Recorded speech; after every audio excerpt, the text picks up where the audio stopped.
bringing you the truth behind the news. Welcome to The New American.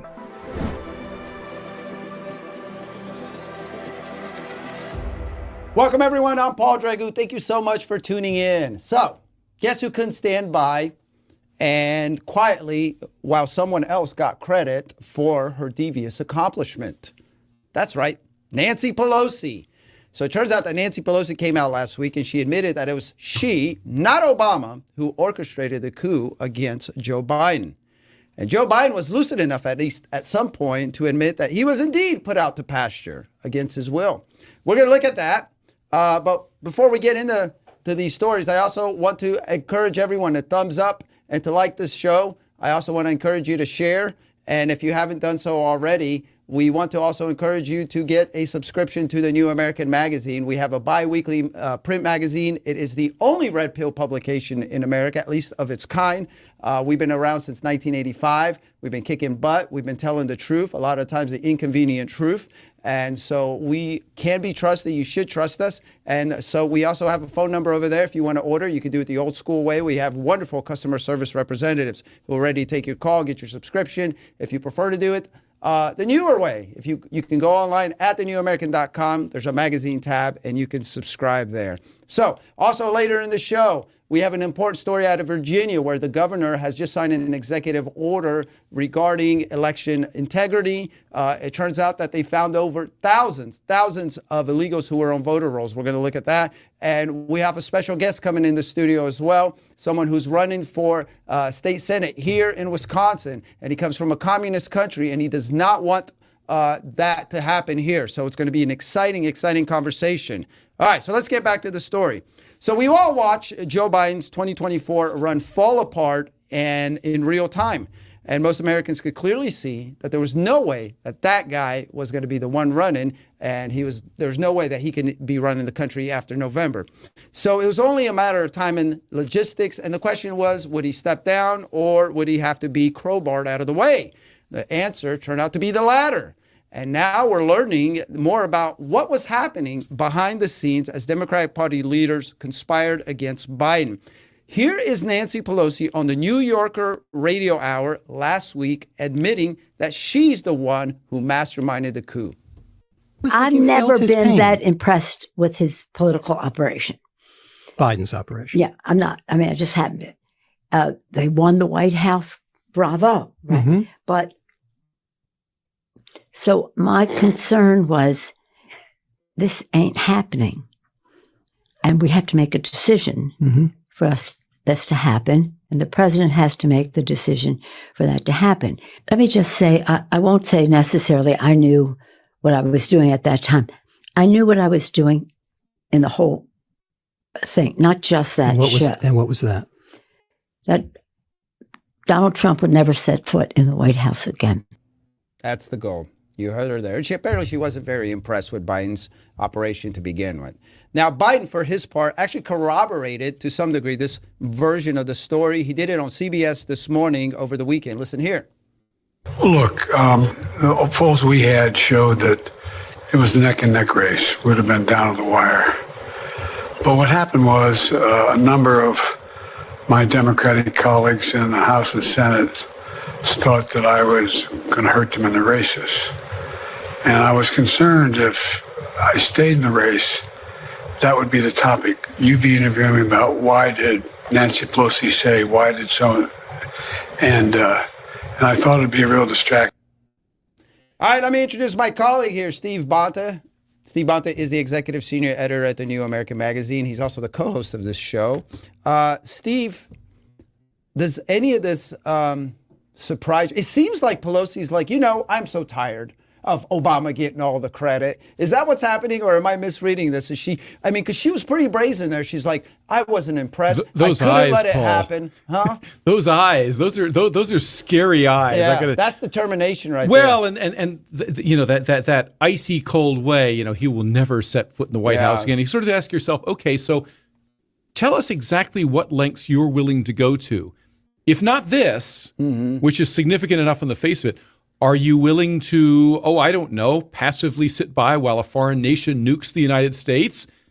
provides thereby a pretext to postpone the elections rather than see Donald Trump back in the White House? Are you willing to authorize an assassination attempt if you haven't done so already? I mean, you have to wonder: Are you what willing? What are they willing to do? Yeah, to what lengths are you willing to go? I mean, it's also interesting that she's essentially the same age as Joe Biden, and she definitely doesn't seem to have lost any of her Machiavellian. Well, she's not senile like him. No, not at all. And so yeah, I mean, it was very revelatory that she was willing to say those things, the way that she did. Yeah. And I think that I don't know that she's the only person behind what happened to Biden, but she's certainly the one. She's the front person, the one who's willing to say, yes, I did. I'm sure Chuck Schumer had a hand in it as well. Obama and beyond had a hand them. in And it wasn't a purely political move either. It was also the moneyed interests behind the Democratic Party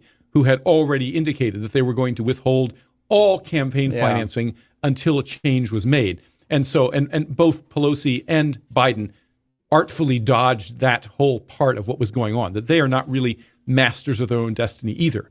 They, in turn, have to give way to the money men and the money women, for that matter, the people who are writing the checks. We still don't know. We still don't know what happened that weekend. It's like if they said, "Hey, go retire to your vacation home," and then we don't know if the letter that he wrote was even legitimate or genuinely his or whatnot. But clearly, this is what happened. He dropped out against his will. What do you think of this? Because there's this chatter that, having garnered, what is it, like millions, tens of millions of vote already. 75 million or something like that. Yeah, the GOP said that you can't change up candidates this late in the game. Do you know anything about that? Is that... the Democratic Party can do whatever they want. Lawsuits out. Yeah, there's nothing in the Constitution about it. And, unless we forget, I mean, constitutionally, the president is not elected by a popular vote or anointed by a primary or anything of that all that machinery has grown up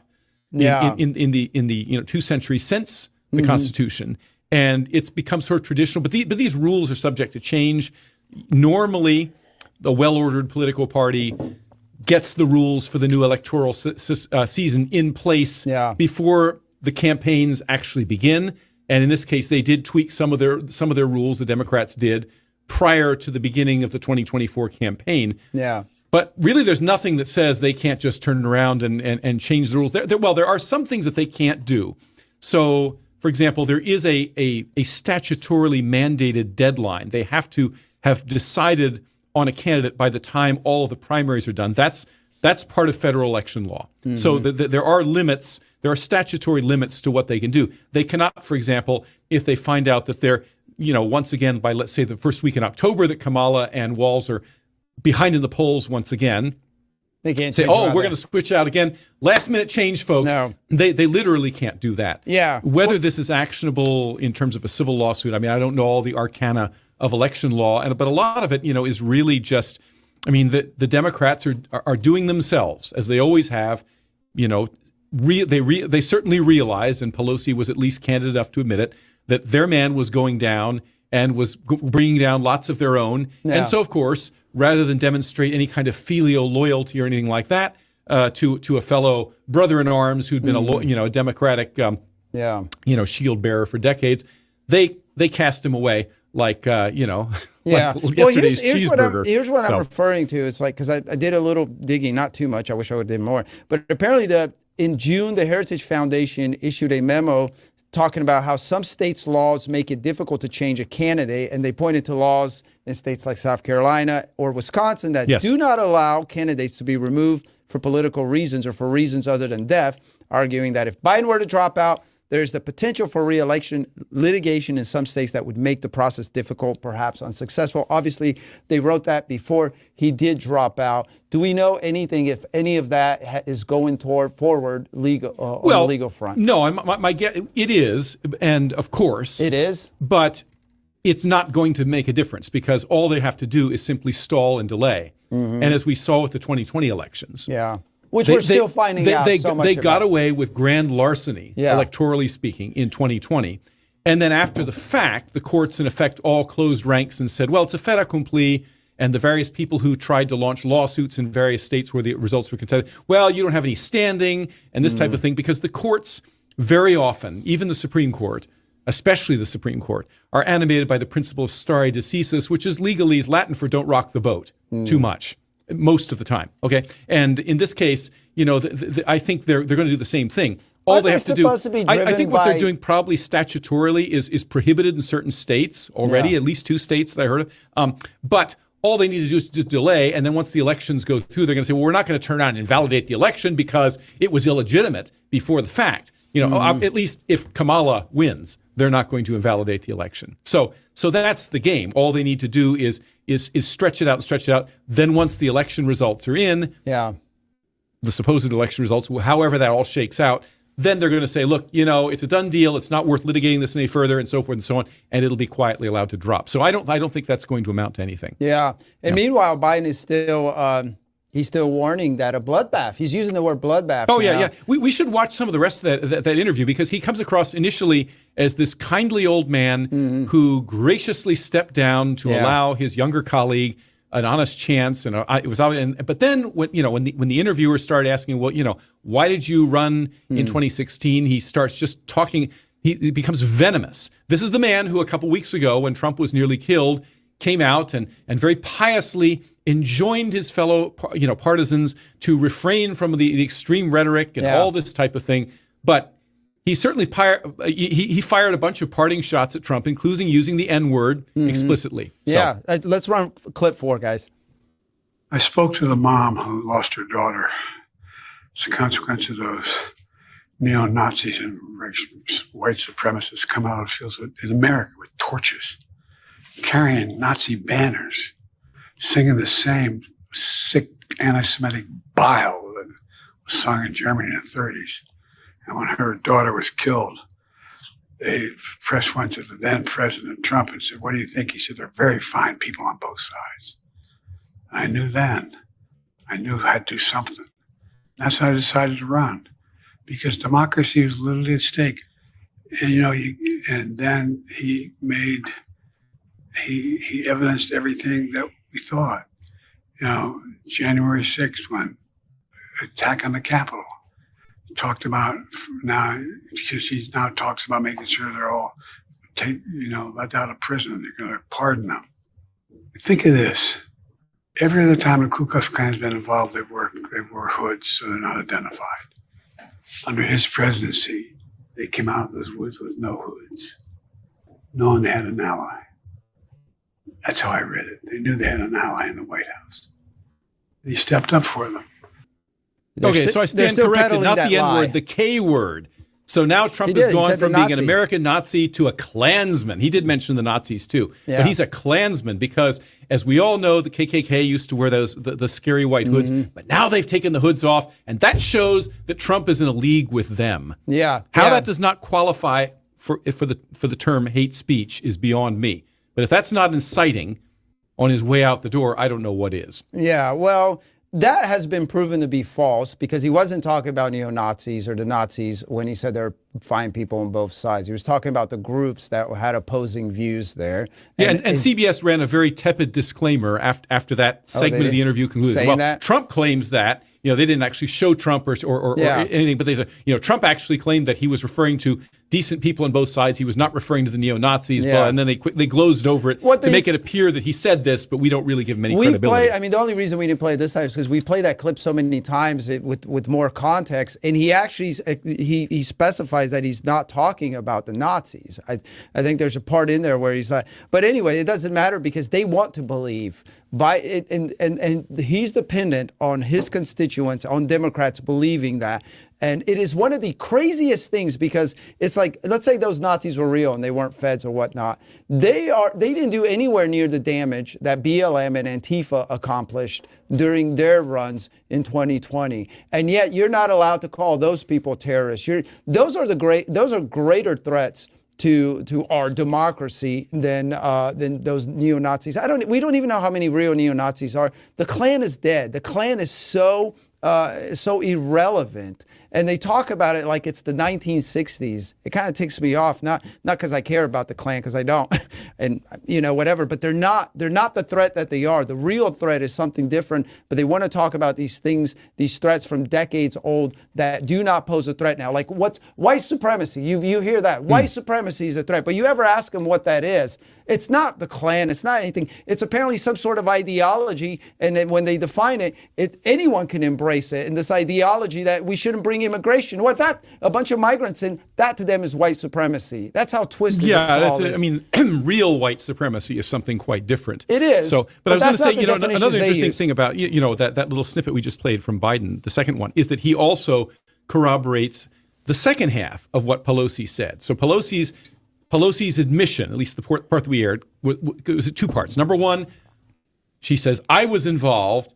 And number two, my primary motivation was to make sure Trump never gets into the White House again. And so then Biden comes out and indicates, well, he ultimately fell on his sword for the same reason, to save democracy from that awful reptilian orange dictator. Yeah. And, that's pretty much what he said in so many words, who, by the way, is also a Nazi and a Klansman, and by extension, all of his followers as well, and blah, blah, blah, blah, blah, Yeah. So, and of course, CBS gave him a pass on making all these outrageous statements, as the rest of the mainstream media will do and are continuing to do. Mm-hmm. A separate story we don't really have time to go into today, but I'm sure we'll talk about it coming up, this week, is the way that the media has pivoted so dramatically and is now just running nonstop pro-Kamala Walz propaganda. They're determined to make this latest push count in the polls. I was in Chicago the day before yesterday, and the whole city is getting ready for next week's Democratic convention. And I think they're anticipating that the convention will give them the final oomph that they need, cement their bona fides with the news media, and hand in hand with the legacy media, they will make sure to usher Trump off the public stage permanently in November. That's the goal. And the media is so busy telling us about how Kamala's up in the poll. I mean, it's inescapable. Anyone who goes on the internet, whatever your search engine, whatever your news site engine is, you will see it's nonstop coverage, wall-to-wall coverage, like you said, and it's propaganda about how well she's doing, and they don't talk about their records. They're trying to make it to lay cover for Walz's apparently, I guess, lack of valor. Or I know you guys cover that on Friday. So we'll see how this shapes out. Well, you'll notice, Paul, they're also ignoring Trump. See, one thing that the media learned from the 2016 campaign is that he ultimately benefited from being the shiny object. And they were unable to ignore the assassination attempt. But from that time forward, there's been this conspiracy of silence, where there's almost no mention made of any of his appearances, unless he or J.D. Vance commits some gaffe, or they dig up something, Vance, a picture of Vance in drag, from 30 years ago or whatever it is. That becomes a story. Yeah, but there's absolutely, other than that, anything Trump is saying, it's quickly blanketed and forgotten about. Everything that Kamala does and that Walz does and that Biden does, they focus like a laser on that. They're doing everything. They're editing reality in a more. I don't think I've ever seen it done more egregiously. I gotta say, I make this last comment because we're gonna have to probably move to the next. Yeah. But when you watch, this is another thing that why people are disgusted with politics. When you watch, Kamala and you watch Walz coming onto those stages, you ever notice they always do this thing like. It's like they'll point like they know someone there. That's coaching at its best, and they're so phony and they're so fake. When you watch Trump, and again, I have some various issues with Trump, but I've seen him live, whatever, and it's like that was one of his appeals, and it still stands. And I think that's a major difference for whatever it's worth. I don't know if it's worth anything when it comes to the electorate, but when he comes on, he doesn't. I think he will do some point or whatever, but when he talks, you could tell he's real. These people are so phony. It ticks me off because they're not real. They hide their records. They don't talk about their records. And of course, the media is not talking about what a failure Kamala is. And they're not talking about Walz's time in Minneapolis. The city literally burned down. We showed clips of what the city looks like now, whereas before in various areas where it was actually intact, they destroyed the city and he allowed it to happen. And we are going to talk about that with somebody from Minneapolis who knows firsthand later this week. Major Liz journalist. Collins, she's a reporter out there. She also works with us, so we'll have that on. All right, we're going to take a quick break, and we're going to come back and we're going to look at what's happening in Virginia. Socialism has a much stronger grip on America than I think the majority of Americans realize. I mean, all this stuff about utopia doesn't exist. Are you ready to take a stand? Join us in beautiful Laguna Hills, California on September 20th and 21st for an inspiring 2-day event with General Flynn. This powerful event will also feature keynote speaker Pastor Paul Blair, along with a variety of important topics that you won't want to miss. If Americans want to remain a free and sovereign nation, more people need to understand the principles and values that built this great nation. At the John Birch Society, we have the organization, the plan, and the resources to do just that. Our founder, Robert Welch, said, "Education is our total strategy and truth our only weapon." Go to jbs.org to learn more, including how you can get involved to work locally and impact nationally. Join the John Birch Society today.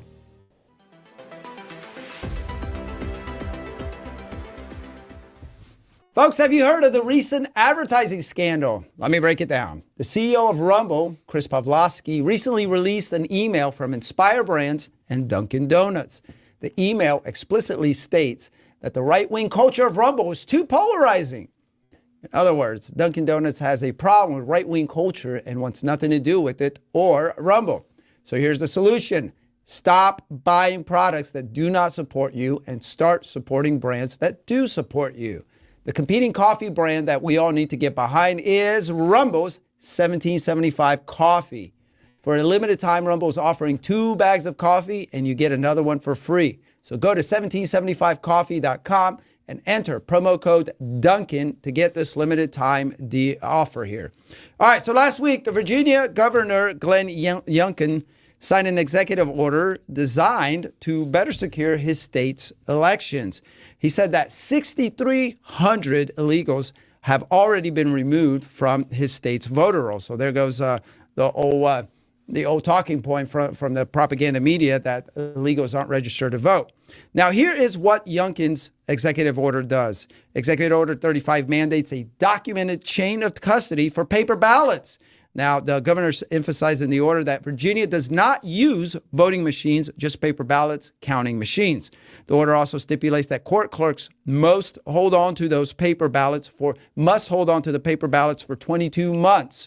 The order also says that absentee ballots may not be counted until the last 4 digits of a voter's social security number and year of birth are matched to the voter's record in the statewide voter registration system, and it establishes a triple check of election result accuracy. It requires officials to check the results at the precinct level on election night, followed by a post-election review by the electoral board at the locality or local level, and finally a check by the Department of Election staff at the state level prior to the certification. Now, Trump heard about this and he approves. He put a little social media tweet, or I guess it's a truther, we'll call it that. And he said, "We must work hard to make sure the election is fair and secure. Every state should follow Virginia's lead." All right, Steve. So this kind of went a little bit under the radar, but we did get this from a pseudo mainstream outlet there, and that being Newsweek. This sounds like a pretty big deal. I know if we talk to some of our election experts, they'd be like, "Well, it didn't go far enough," and that's usually the case. They usually don't go far enough, but it seems like they're making good steps forward. But I thought what was most important out of this is the fact that they removed 6,000 illegals. Now think about it. In 2020, there were states that won only by 10,000 votes that went over to the Biden column as opposed to Trump. So when you're talking about removing 6,000 illegals, that's a huge deal because that's just what they found. And there's no telling what they would be able to find if they were able to dig further. I mean, we know pretty well. I've attended Republican meetings here and various meetings here in Appleton, and I've learned from officials working to secure elections that whenever they try to do something to secure elections, there's always a lawsuit that follows from the left, from Democrats. So it's hard work getting these things done, but it's good to see it happening. Well, I mean, right now, there are actually 2 parallel electoral contests underway. One is the one that we spent a lot of time talking about in this program. Everyone's looking at. That's the actual electoral campaign as it's unfolding. The other is the battle to maintain control of the voting process, particularly, of course, in critical states like Virginia that tend to be swing states and this kind of thing. And this is going on largely behind the scenes. Now, here we in Wisconsin are aware of the fact, for example, that as a consequence of the special election we had this spring, and we elected another Supreme Court justice, unfortunately, tilted the balance of the state Supreme Court over to the liberal side. And one of the first things that Supreme Court did immediately, they didn't wait till next year, they did it in June, I believe, was they overturned the ruling of several years ago that said that ballot drop boxes are unconstitutional by Wisconsin state standards. This is, of course, potentially hugely significant, not just in Wisconsin, but for the country as a whole, because this is one of the critical swing states. But obviously, it's a major win for the Democrats because they know now they have the option of stuffing ballot boxes in particularly Minneapolis and Madison and places like this.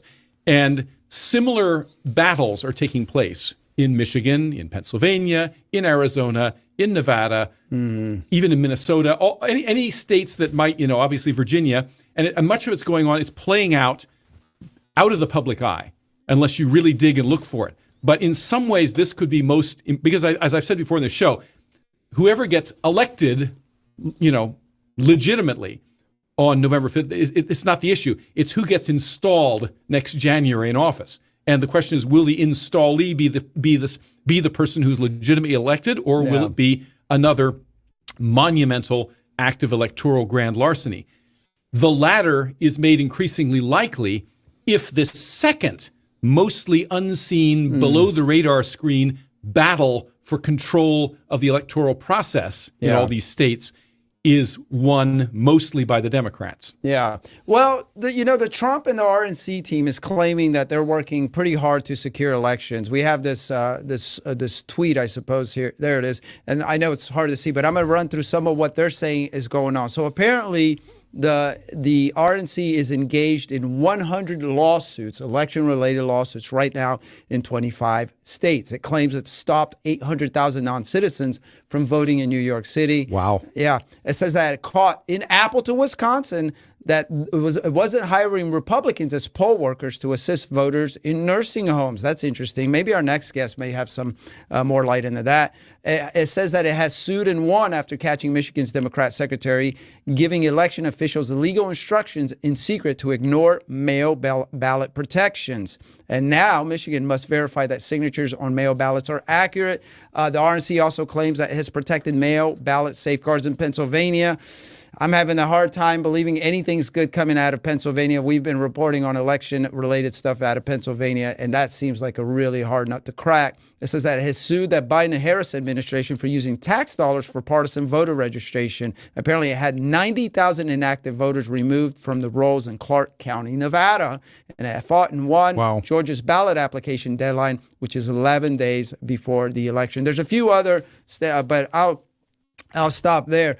The point is, it seems like the RNC, the Trump administration is saying, or the Trump team is saying, we know elections have to be secure. We're working our butts off to make sure that happens. I don't think we've had time to vet every one of these things, but we have reported quite a bit. I talked to former Justice Michael Gaiman, if you remember. He was a former Supreme Court here on the Wisconsin. There he is. I interviewed him a few months back, and he was the one that before Robin Vos stopped the investigation here, he had found what he called at least a lack of transparency. But he's certain that there was fraud here in Wisconsin. It was brought in by these third parties that were paid for by Zuckerberg and others, and it's very well documented. So what's to say that these, like Pelosi said last segment, they will do anything, whatever it takes, to keep Trump from the White House?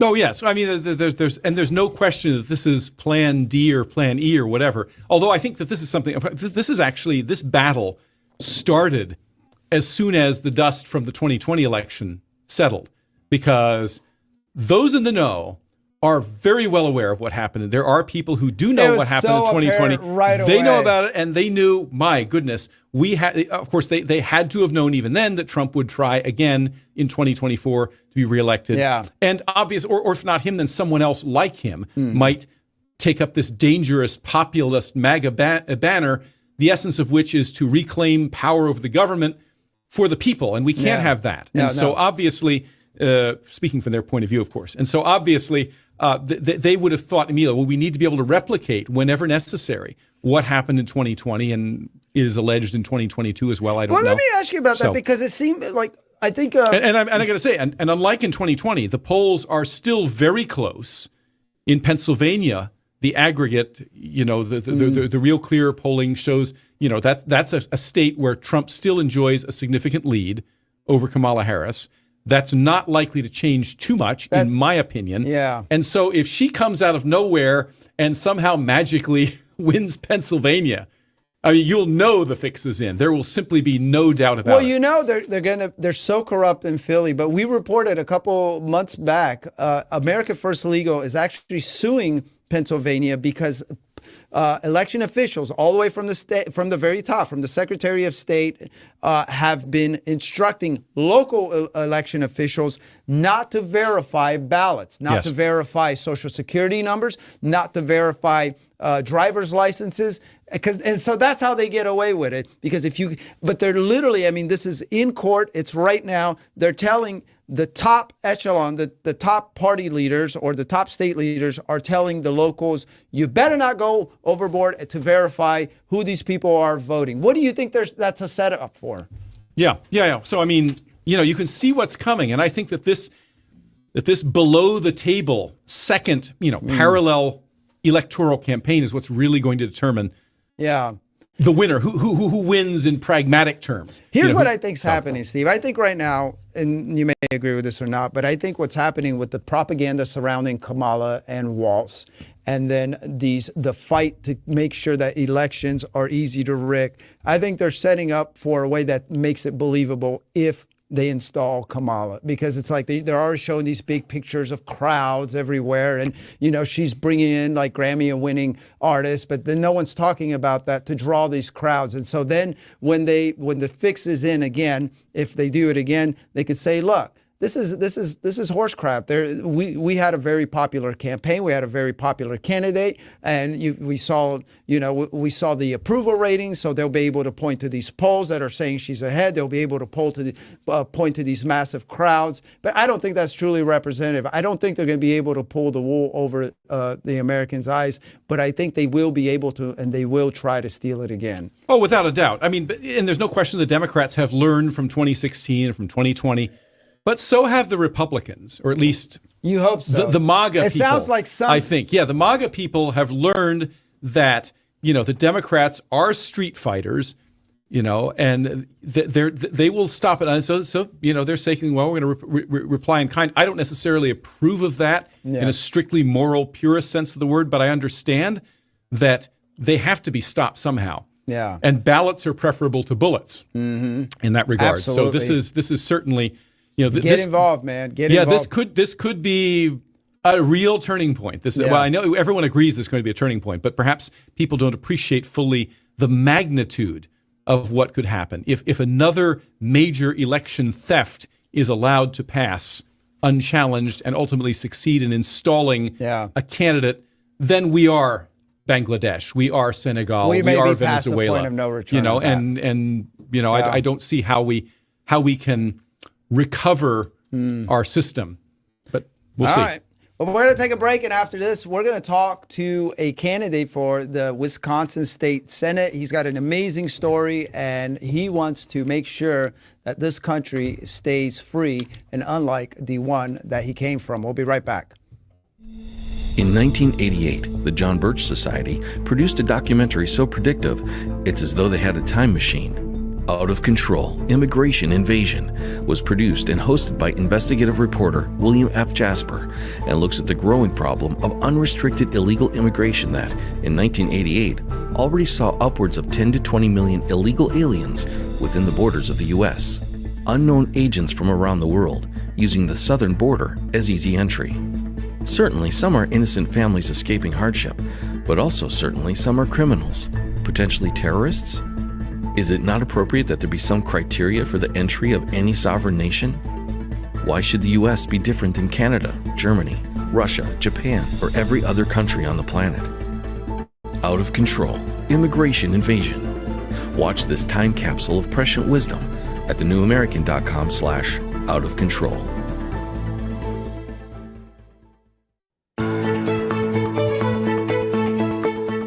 Hi, I'm Alan Keyes. I'm the host of IMTV's daily talk show about news and events in America. And I want to say a good word for the New American magazine. Not only because Alex Newman has joined us as somebody who is periodically hosting a show, but because New American magazine represents a alternative media that is willing to tell people the truth. With so much fake news spreading about, and the fact that right now this country's in an existential crisis, we remember who we are and where we come from and what our principles are, or we die.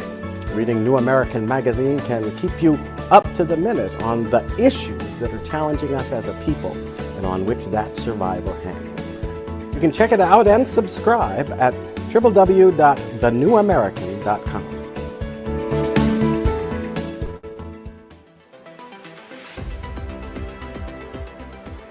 Here at age 8 too. So.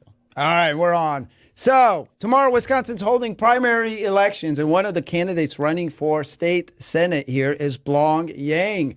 Blong joins me now. He's running for the Wisconsin's 18th Senate District, and you're running to keep the American dream alive. You have an interesting story. You have a wonderful story. And as we were talking off camera here, we have a similar story in the sense that we were both born in a communist country. And it sounds like our parents did whatever it took to get us to a place where their children can have a chance at prospering and living free. Because I think inside of all of us, and most of us anyway, there's this longing. And even those of us, even people who grew up maybe behind tyranny, they realize that's not natural for humans. It's like, it doesn't seem right, to have someone always telling you what you can and cannot do. So tell us a little bit about your back history, and then tell us about the race. You're also an entrepreneur, and you kind of woke up during the COVID mania. So go ahead and just start telling folks what you're about, Blong. Sure. So a Hmong, and Hmong people, most people don't even know what the word Hmong is, but we're a people that lives primarily in northern Laos, northern Vietnam, southern China area. And during the Vietnam War, the CIA came and recruited our people. And most of the Hmong people that are in Wisconsin and in the U.S., for that matter, is from northern Laos. So because they recruited them against Ho Chi Minh's crew, huh? Correct. Because the Ho Chi Minh Trail came right through the northern part of Laos. And so the U.S. needed somebody to basically cut off the supply chain there, and troops coming down to the south where the fighting was happening. Yeah. On top of that, the American military was dropping bombs right and left in northern Laos on the Ho Chi Minh Trail, and they needed somebody up there to go and rescue down pilots. And so if you ever hear the secret war, when they named the secret war during Vietnam War, that's us. That's our people. The CIA came and no one knew that we were there. No one knew anything about us or what we had to do with for the American people and the American, the U.S. military. Family, relatives involved in? Well, I guess so. The whole in all different aspects. Yeah. I was a little kid then, so I don't remember a lot of secondhand from my folks, but. When the U.S. left, it left our people to be genocide by the Pathet Lao government, communist government, and the Russians. Because you helped Correct. The Americans. We were the American allies up there. And so most of our people basically picked up your kids and anything you can carry and ran through the jungle southward towards Thailand. Hundreds of thousands of Hmong people drowned in the Mekong River trying to cross into Thailand. But ultimately, the Thai folks set up refugee camps, barbed wires and everything in Thailand, refused to let Hmong people integrate into Thai society, so they kept us in refugee camps there, waiting for food from, peace folks who bring food and stuff like that on a weekly basis. And so my dad, who just passed about a year and a half ago at 93, great life, he said... He was here by the time he passed, right? Oh, yeah. My whole family made it to the U.S., which is fantastic. We were very blessed. My dad had the foresight to kind of see what was happening and try to get our family out in the earlier stages instead of the really bad part, which is in the middle and the end. Of what was coming. So he said that we didn't know if we were going to live or die from day to day. So at age 8, there was an opportunity to send me with another family to the U.S., and so... my dad said, I thought I was going for a bus ride because you don't get to ride vehicles over there too often, Yeah. But I didn't understand why my mother was crying really hard all the time. And I'm like, I'll be right back, Mom. I'll be right back. Well, I never saw them again for at least, as far as I can remember, about 4 or 5 years. Wow. That was 1978 in December. 8. I was 8. And I just went for a bus ride and never came home again. And then So so how does that go? So your 8-year-old boy, pretty much orphan now, Yes. kind of, and Yes. so you get on this bus in Thailand, right? Yeah. And it takes you to some airplane somewhere. And where do you land in America? And who do you stay with? And how does all that work? So there was a church that sponsored us from Chicago, Illinois. Okay. The family that I came with. All right. And so when we left the refugee camp, we went down to Bangkok, stayed there for a few months to get the paperwork done, Social Security numbers made, Yeah. vaccine shots, all of that good stuff. And then we came landed in January in Chicago of 79. And holy smokes, I always joke around and tell people that in the old country, when you're talking about America, it's kind of like you and I and today talking about life on Mars. We kind of have an idea of potentially what it looks like, Yeah. but nobody is sure because there's no media, there's nothing over there. I mean, you heard stories, and that was the only way you got stuff, information. So for my folks to have enough courage to send me to Mars That's a hard decision. is yes. And then to make it worse, we heard stories about America, like there's giants, and dragons and everything else What? like that. Really? That's because it's stories. It's just, people are making up stories. Giants and dragons. Yeah, That one and I have then, not heard. Okay. And then when we came to Chicago in '79 at the airport, it was so cold, and there's piles of snow, like stories high. I thought truly we've ended up somewhere else other than Earth, and we had nothing but the clothes on our backs. Is Laos kind of? I used to work with a lot of Cambodian folks out in that land, and they say there's 2 seasons. There's rainy season and summer. Is that Pretty much? That's pretty much. That's pretty. Yeah, you don't get any cold over there at all. I mean, you're And lucky. now here you are.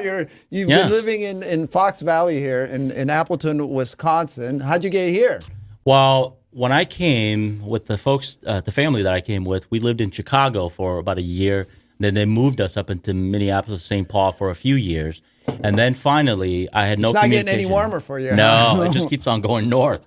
And while I was in St. Paul, after years of pretty much giving up that I was going to see my parents ever again, as a little kid, 4 years seems like 4 decades. And so, Yeah. But all of a sudden, one day, I heard that my mom and dad was in town. And so it's like, holy smokes, I was able to go and see them, and I could visually still see it.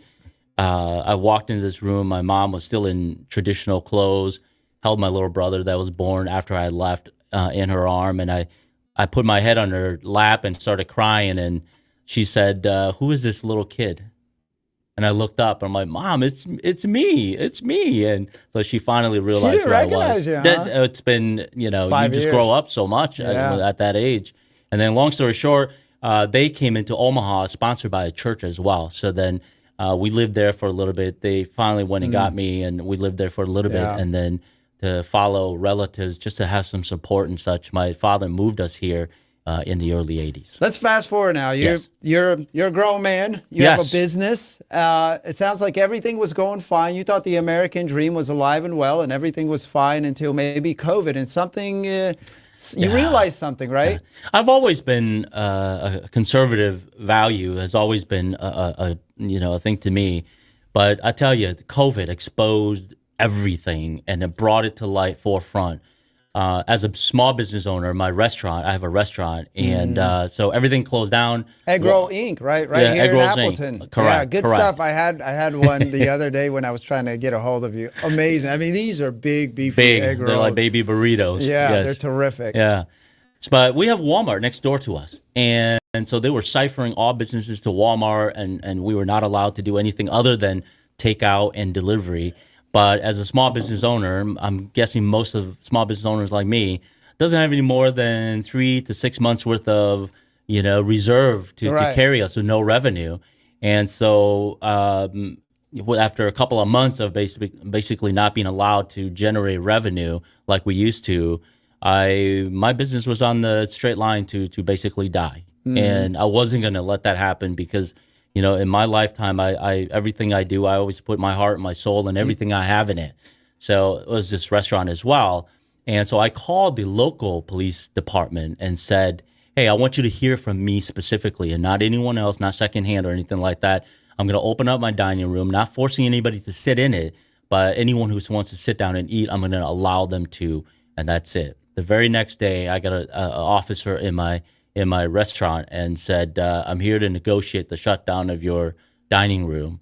And long story short, they threatened to fine me, threatened to arrest me, and to the point where I said, okay, let's just do it. You got to do what you got to do, but I'm not shutting it down. And this is what you guys are doing is wrong. I had a conversation even with the police officer, said, you're there supposed to really protect me. And this is what you're doing. But it didn't go anywhere at all. But what I got from there... So he never arrested you, and you refused to shut down? The day that they were supposed to be coming back, the state Supreme Court decision came down and says the lockdown is unconstitutional. So they never showed up. Well, that's good. Yes. So that was the only way my hide was saved, I believe. But what I learned from that one experience is this. Think about this. This is a free country that we live in, as free as anywhere in the world, right? More free than anywhere in the world. But we live in a scenario and a time now where who do you call when there's an emergency or you need help in your life? Well, I would call family, I suppose. Yeah, family, 911 maybe. Oh, okay. Oh, yeah. Right, those, right. Yeah. Imagine that you can't even call the police because they're the ones that the government has used as a strong arm. I love our law enforcement folks. It's sad that it got to that, isn't it? It is. And you have no one. Who are you going to call for help? You have no one to call for help, and you're on your own. And what about the medical doctors? Didn't you realize, too, that, Absolutely. At least I did. It's like I used to be pretty naive about that, too. It's like I used to trust doctors, and then you realize it's like, oh, they're all part of it, whether they know it or not. Yeah. It's a sad time, but it's a sad revelation. But at the same time, sometimes those inconvenient truths, they're inconvenient for a reason, but we have learned now how things really are. Absolutely. And that's why you're running for office. And that's why I'm running for office, because I got to do something. I knew that I needed to do something. And but at the state level, I'll have an impact. I believe I'll have an impact. And that's when this seat became available. I threw my name in it right away because I'm passionate about it. I love politics. I love trying to help people. I've done it all my life, even through the restaurant. We are still feeding people through the restaurant for free meals, no questions asked, because from COVID, my wife is a counselor, and she counsels a lot of teenagers. And when they shut schools down, kids from poor neighborhoods couldn't get food because they were counting on those meals at school. Yeah. And so I started giving her meals to take with her to her appointments, in-home visits. And it just kind of grew from there. So now we still have about 15, 20 families on a weekly basis that come to the restaurant and eat for free. So we've been helping people for a long time. And I believe, as a believer myself, helping people is one of our duties here. But we can't do that when government intrusion into our lives is as deep as it is now. And it's only going to get worse if we don't stand up and do something about it. And that's what I'm doing. Was it a complete surprise to see the U.S. government, the Wisconsin state government, to act in such a tyrannical fashion? Absolutely. Just like anyone else, maybe in the first couple of weeks, it was like, okay, we don't know what's going on. So let's just... It's that initial shock. Yes. I remember that, yeah. But then after that, when you're looking outside and they make it sound like one of those terrible horror movies where you walk outside and people are just dropping dead all over the place, and nothing was happening. Nothing was happening. And the craziness of everybody running around buying toilet paper and everything else is just...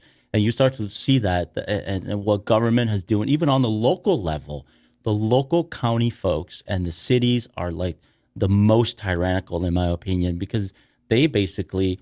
they're the ones that are sending out the health department folks. They're the ones that are sending out police department and to basically not only me but other small business owners. Where that's the enforcement arm of our government, and we can't have that. We can't have that. No, that was really crazy to me. I was running a news outlet.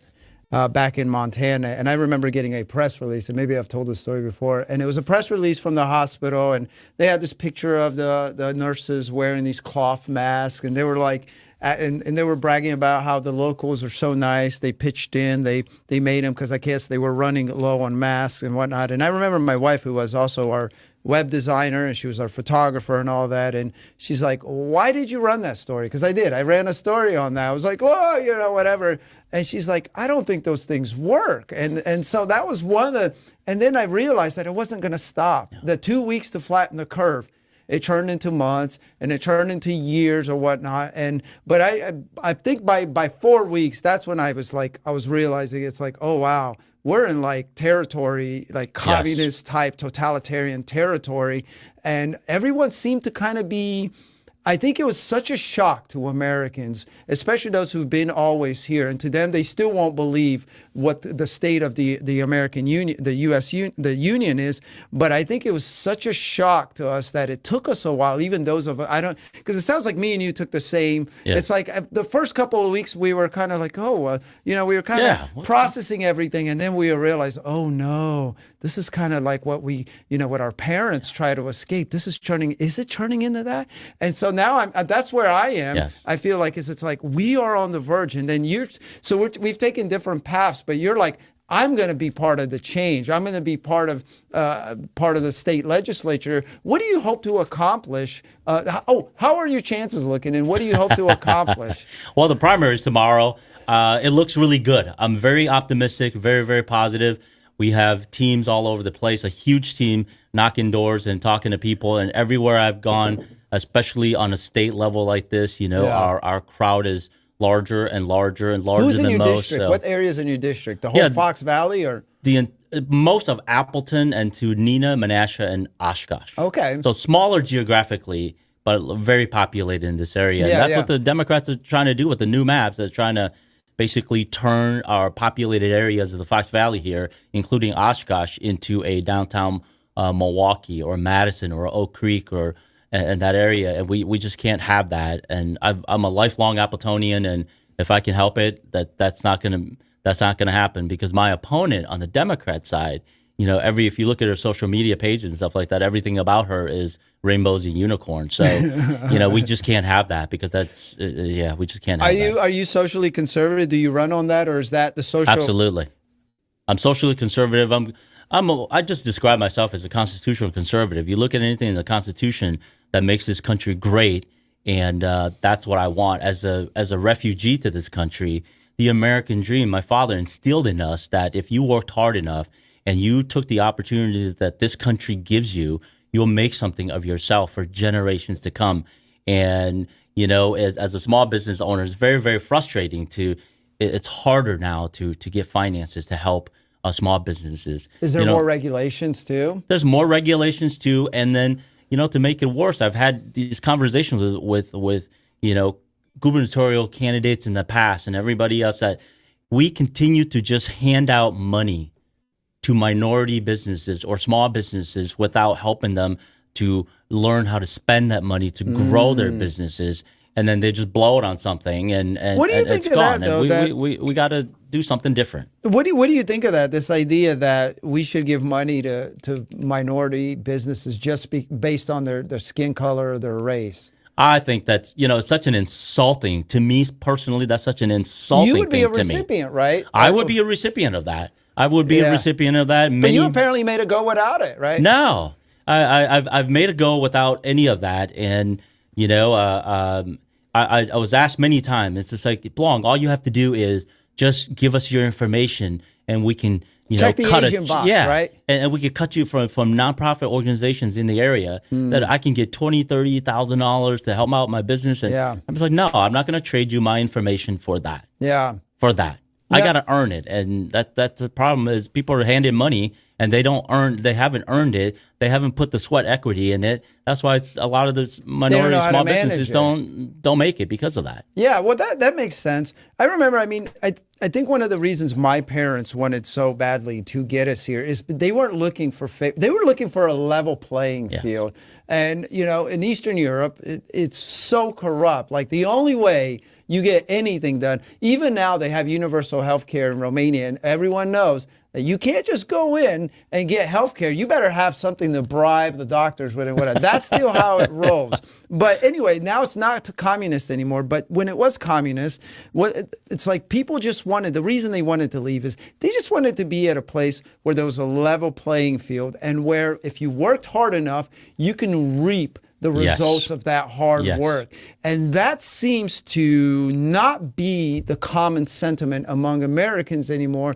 They keep talking about this, how everything is unfair. And there is a lot of unfairness. Let's be... Life is unfair. It is unfair. Life is unfair. You know, it's like if you're born to parents with money, you're going to have advantages, and that's just it. That's the way it's going to be. I wasn't one of those persons. I did have to work really hard. But I'm okay with that because the alternative was being in a place where you have no shot. And I think a lot of migrants, a lot of immigrants come here and they work their butts off and they're like, look at all this stuff you can get. Look at what you can achieve if you just work your butt off. And they'll come here, they'll work 12, 16 hours a day or whatever. They'll stand up a business and they'll succeed. And it's like, I wish that, native born Americans would understand how much opportunity there is. I'm not saying they all don't because we know there's lots of them, but I guess this is kind of a cliche or maybe a sentiment I have in general, and I know it's not fair of everyone else, but we also know that immigrants, when they come here, a lot of them realize that the sky's the limit, and a lot of Americans, I think, have lost track of that. I agree. And, for immigrants and refugees who comes to this country and see that advantage and takes the advantage, the opportunity that this country offers, they do make it great. The sad thing, though, is so many come from terrible situations and countries like, where you and I are from, and they come here and they're offered $500 of welfare every single month. Yeah. And then our system traps it in there. And that's, that's one of the great things that the Democrats have been able to do is basically take ethnic minorities and refugees and immigrants and put them into this system to trap them in there. And you can't grow out of there. And now you're dependent upon it. And, sadly, even in the Hmong communities here in the Fox Valley, the majority of them vote Democrat because of that. Yeah, they don't vote Democrat because they're told that Republicans are racist. Exactly. Well, traditionally, Hmong people are our values are more traditional, more conservative. Yeah. And yet, in this country, again, for a little recognition, for a little money, people just turn. And, those values are. It seems like the West is where it doesn't seem. We know the West is where all this crazy stuff is coming from. Liberal universities, and it's the Anglosphere and whatnot. And that's one of the things that gets me as far as immigrants goes. It's like, especially Hispanic. Latin, we know those guys are not down. Those folks are not down with the rainbow party there or whatever, or any of that craziness. And yet they continue. That's what gets me is it's like, this is a party that wants to destroy like the traditional family. They wants to destroy everything that you probably believe in. It's like, this is the way we've been doing society for thousands of years. Yeah. And now all of a sudden they're like, oh no, we got to change things up. Yeah. There's other pushes behind it, but it always gets me. It's still astounding to me that a lot of those communities still aren't wise to that, and they're saying we want nothing to do that. Maybe it is because, like you said, they trapped them in this welfare system. I know, again, it sounds cliche because not all minorities are in welfare. We know that, but we know that they do trap them because it's like if you want to get a job, you lose your benefits. Healthcare has become so expensive now, where they've made us dependent on it in a way because they've made everything so expensive. They have like 1,000 new taxes since like 1913. Of course, we're going to be too broke to afford healthcare. Yeah. Well, I just read somewhere that it's late July or early August now for Tax Freedom Day, and you work to pay your taxes from January through the end of July, practically, before you keep a penny for yourself. And that's insane, especially for hardworking Americans. That's completely crazy and unnecessary. People don't whatsoever. People don't realize, and I guess we're out of time here, but how insane our tax codes are, like how much they take from us and how many times they tax us over the same thing. They tax the roads, they tax, when you buy stuff, they tax it when they came in, they tax the same things over and over. It's crazy. You are lucky if you keep 40 cents of every dollar you make today, and that's got to change somehow. It does. It does. Well, I hope that, maybe you get in the state legislature and you could at least make a change here in Wisconsin. Absolutely. Best of luck, Blong. Where can people can support you? Yeah, they can go to Blong Yang 4, that's FOR, so blongyang4senate.com. Right there. There we go. We got it. Or they can visit a Facebook page as well. Any support you can give, I'd greatly appreciate it. Good luck to you, sir. And thank you everyone much. for tuning in to another episode of New American Daily. Join us again tomorrow at 1 p.m. Central Time. And make sure to tune in to thenewamerican.com for more truth behind the news.